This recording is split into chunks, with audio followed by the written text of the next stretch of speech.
Hello, everyone. Welcome to the Newsbrowse News broadcast.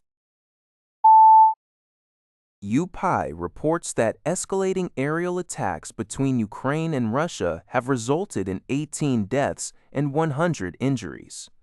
Russia launched hundreds of missiles and 659 drones overnight, targeting Ukrainian cities like Kyiv, Odessa, and Dnipro. In Kyiv, 4 people, including a 12-year-old boy, were killed and 48 injured.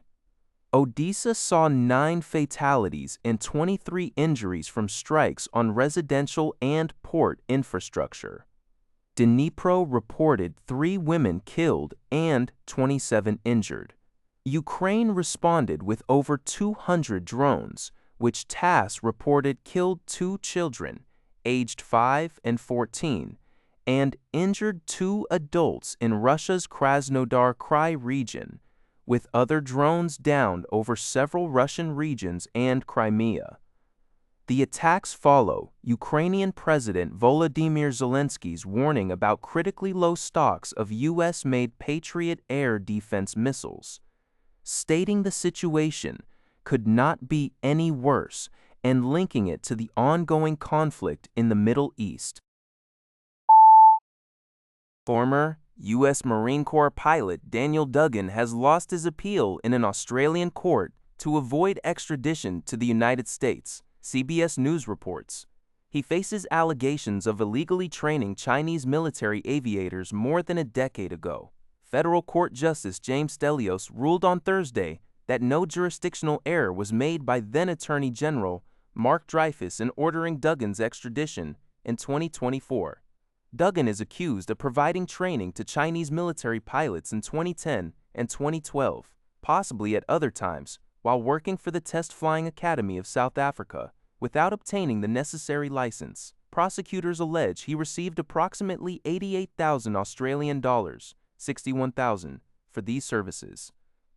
Duggan, 57, a Boston-born Australian citizen who renounced his U.S. citizenship in 2012, has denied the allegations, calling them politically motivated. His wife, Safrine Duggan, stated that his lawyers would consider a further appeal and are asking the current Attorney General to reverse the extradition order. Duggan has been held in maximum security prisons since his arrest in 2022.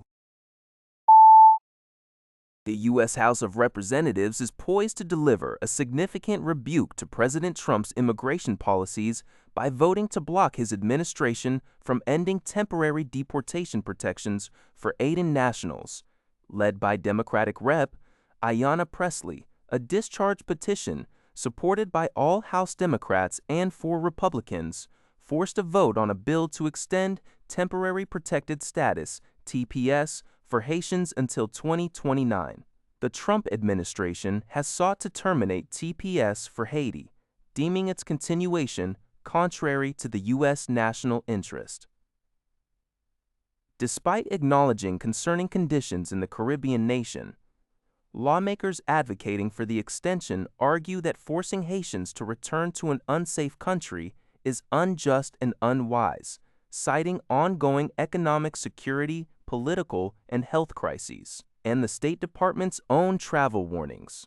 The legislation still requires Senate approval and faces a potential presidential veto, which would need a 2/3 majority in both chambers to override. This report is from CBS News.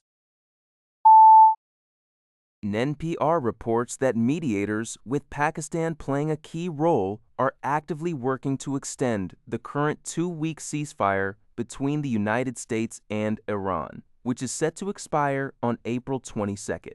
Pakistan's foreign ministry confirmed expectations for a second round of peace talks, though details on time and location remain undisclosed. A major sticking point for the U.S., articulated by Vice President J.D. Vance, is Iran's refusal to abandon its nuclear ambitions. Conversely, Iran demands an end to Israeli attacks on Hezbollah, the release of $6 billion in frozen assets, nuclear program guarantees, and the right to charge ships in the Strait of Hormuz.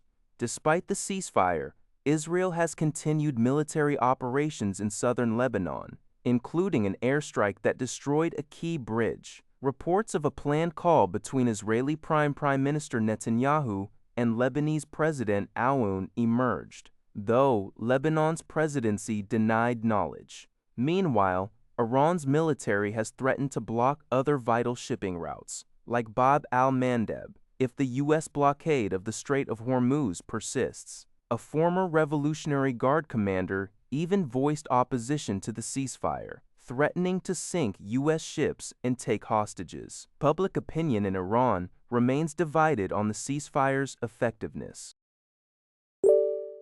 That's all for this video. Thank you for watching. See you in the next video.